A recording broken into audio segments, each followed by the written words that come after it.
Hi, I'm Jessica Kelly, and my colleague Jamie Terran will be joining us in just a little bit. We are Doctor of Physical Therapy students at Northern Arizona University's Phoenix Biomedical Campus, and we're honored to present our capstone research project to this poster symposium examining the impact exercise can have on individuals living in an independent living facility. So, a little bit of background. 3% of the world's population have cognitive or developmental disabilities and typically live a more sedentary lifestyle. While this number sounds relatively low, I know each and every one of us know at least one family member, friend, or acquaintance that falls under this category. Now, there is research out there looking at the impact exercise can have on these individuals. However, it's typically focused on specific disabilities or those needing a little more care, such as those living in group homes. We really wanted to examine the impact this would have on individuals that are able to take on a little more independence, living in facilities called individually designed living arrangements, or IDLAs. So the purpose of our study was to evaluate the impact a consistent exercise program might have on these individuals, specifically looking at self-efficacy, general health, and the quality of life of these individuals. So a little bit of difference on group home versus IDLA. A group home is meant for individuals with cognitive or developmental disabilities that need more 24/7 hour care. And these services are provided by the government, again, 24/7. This living arrangement is chosen usually by the participants' legal guardian or their caseworker, whereas an individually designed living arrangement, or IDLA, is for individuals that have cognitive or developmental disabilities, but they're able to take on their own responsibilities, and therefore they are able to choose their own way of life. So they actually choose this living arrangement for themselves. They take on their own responsibilities, and then the government provides them with services on an as-needed basis. So the description of our population, we actually had 8 participants from a local IDLA in Phoenix, Arizona. Two of the participants were females, 6 were males, 1 was wheelchair bound, and they all had various comorbidities such as Down syndrome, cerebral palsy, osteoarthritis, diabetes, and hypertension. In order to examine the impact our exercise program would have on these individuals, we chose 3 separate outcome measures. The first was the Generic Health-Related Quality of Life Survey, or the SF-12, which is a self-administered survey assessing pain, positive and negative affect, mental health, and life participation. There's 2 scores that are produced from this outcome measure, the physical composite score and the mental composite score. And there's a mean that's set to 50 for both scores. So if a participant scores less than 50, it indicates less than average physical or mental health, whereas a score of greater than 50 indicates higher than average physical or mental health.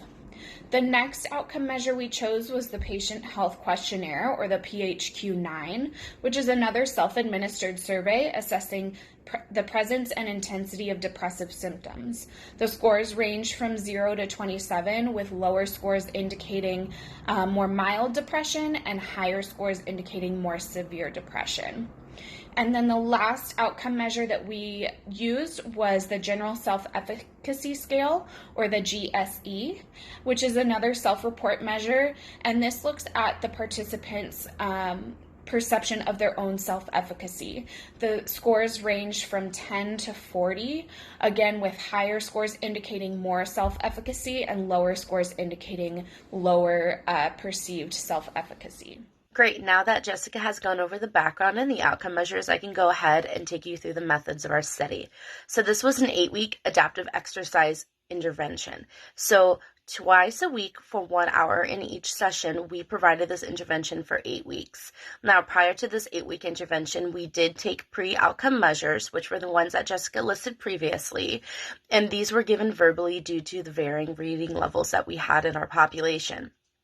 So this was an adaptive exercise program that consisted of aerobic, strengthening, and balance training.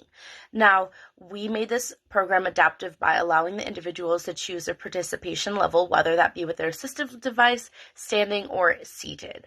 Additionally, we encouraged our participants to take breaks whenever they needed to, and to let us know if they needed something modified to fit in their fitness level more appropriately. Now, when we finished this 8-week intervention, we went ahead and collected our outcome measures in the same way that we collected our pre-measures. So we decided to use a T-paired test to analyze our data, as this was just a simple pre and post measurement that was just looking at one group, and we just wanted to see if there was a difference between those two. So our significance level of 0.05, we did find significance in the quality of life measurement, specifically the mental composite score. So before we go ahead and get into what this really means and what conclusions we can take away from this, I would like to go ahead and hit on the strengths and limitations of our study. So strengths of our study, this is a novel study in a population, specifically the IDLA population, that has never been researched previously. Additionally, we feel that the members really enjoyed the study, as we did have an 80% participation rate, and we feel like this provided a community with a resource they previously did not have, which was exercise. Additionally, we find that the strength of the study is it's a really great jumping off point for somebody else who would like to continue to research this population.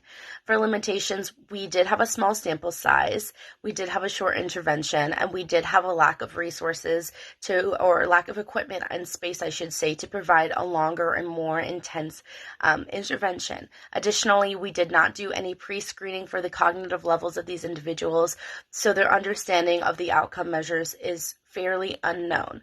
But in conclusion, we found that there was a significant difference in specifically the quality of life measurement, which tells us that exercise can have a positive impact on these individuals' quality of life, specifically the mental component of it. So that tells us, as physical therapists, we play a role not only in the physical portion of our patients and our population, but additionally the mental component, and we really feel that this population could benefit from this. And what we really want you guys to take away from this is more of an advocacy role. As a physical therapist or any healthcare professional, we have a role to find these underserved individuals and to, find how we can help them with the skills that we've received. And we really feel that this population benefited greatly from our research. And if you have any questions, feel free to email us or contact us. And thank you for listening.